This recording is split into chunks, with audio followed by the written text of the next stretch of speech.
Jai Hind students. Today we are going to discuss Soviet system in political science, grade 12. Chapter is End of Bipolarity. अब देखिए Soviet system है क्या।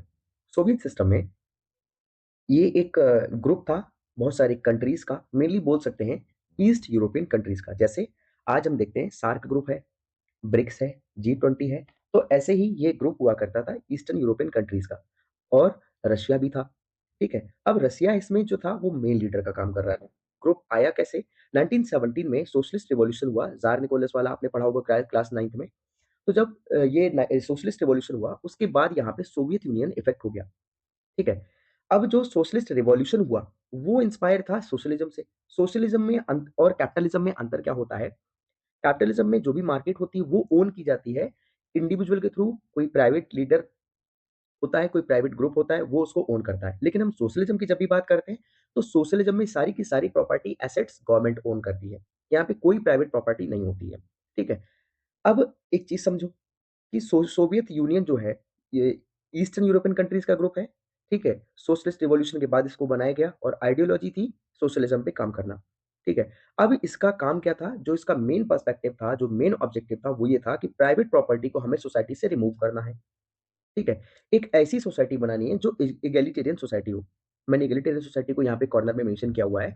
अ social setup in which all people are equally important and should have the same rights and opportunities in life. मतलब एक ऐसी society जहां पे सारे लोग इक्वल हों और सारे के सारे लोग इंपॉर्टेंट हो, साथ ही साथ उनके पास राइट्स की अपॉर्चुनिटी, राइट्स भी हों और अपॉर्चुनिटीज भी हों। ठीक है, तो वो सोसाइटी होती है इगैलिटेरियन सोसाइटी। तो यहाँ पे इसका जो मेन एम था वो था कि ऐसी सोसाइटी बनाना जिसमें इक्वलिटी के बेसिस पे काम हो। ठीक है, अब सोवियत यूनियन जो है, हम यहाँ पे सोशलिस्ट की बात कर रहे हैं, तो ऑब्वियस है कि जो इकोनॉमी होगी वो सेंट्रली प्लान्ड होगी, यानी कि all the economic activities are controlled by government. अब यहाँ पे एग्जांपल्स में मेंशन मैंने किया है, industries like steel and energy were state owned. यहाँ पे जो भी स्टील इंडस्ट्री थी या एनर्जी रिसोर्सेज थे वो सारे के सारे गवर्नमेंट ओन कर रही थी। Communist party was the soul authority. अब यहाँ पे जो कम्युनिस्ट पार्टी थी वो इसकी अथॉरिटी यहाँ पे थी। ठीक है, अच्छा एक चीज और, जो प्लूरलिज्म होता है जैसे मल्टी पार्टी सिस्टम है या टू पार्टी सिस्टम है, वो यहाँ पे नहीं था। साफ साफ मना कर रखा था कि कोई भी पॉलिटिकल ग्रुप नहीं बना सकता है। ठीक है, ये सोवियत सिस्टम का सबसे बड़ा वो था एक ऐसा बोल सकते हैं कि बड़ा फैक्टर था कि यहाँ पे कोई अदर पार्टी नहीं आएगी। और दूसरी चीज कि यहाँ पे कोई इलेक्शन वगैरह नहीं होंगे। ठीक है, और ना ही कोई पॉलिटिकल पार्टी नहीं होगी तो इलेक्शन नहीं होंगे। अब जब पॉलिटिकल पार्टी नहीं है, इलेक्शन भी नहीं है, तो सीधी सी बात है कि अपोजिशन भी नहीं होगा। There was absence of opposition in Soviet system. तो जो ग्रुप है ईस्टर्न यूरोप के और रशिया का, इसी को पूरा बोला गया यूएसएसआर। ठीक है, अब एक बार देख लेते हैं। Union of Soviet socialist Republic. Soviet union came into existence in 1917 after the socialist revolution in Russia.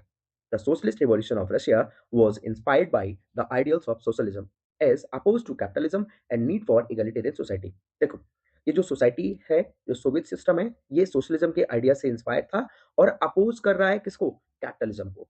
Capitalism मतलब जो पूंजीवादी व्यवस्था है उसको अपोज कर रहा है, मतलब कि यहाँ पे प्राइवेट इंडिविजुअल नहीं होंगे। The revolution was aimed at abolishing the institution of private property. It was also aimed at designing a society based on principle of equality. The Soviet Union had a centrally planned economy where the government controlled production and distribution.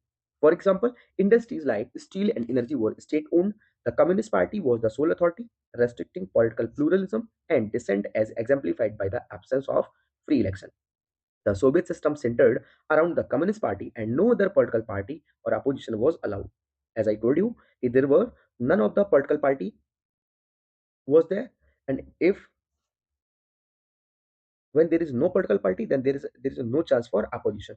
The group of countries that followed the USSR was called the Second World or the Socialist Bloc. अब देखिए जो group था ये USSR का, इसको हम second world बोलते हैं। फर्स्ट वर्ल्ड वो यूएसए वाला, सेकंड वर्ल्ड ये यूएसएसआर वाला, और थर्ड वर्ल्ड में अफ्रीकन कंट्रीज, एशियन कंट्रीज आ जाते हैं। ठीक है, तो ये याद रखिएगा। So thank you so much, we will meet in next class.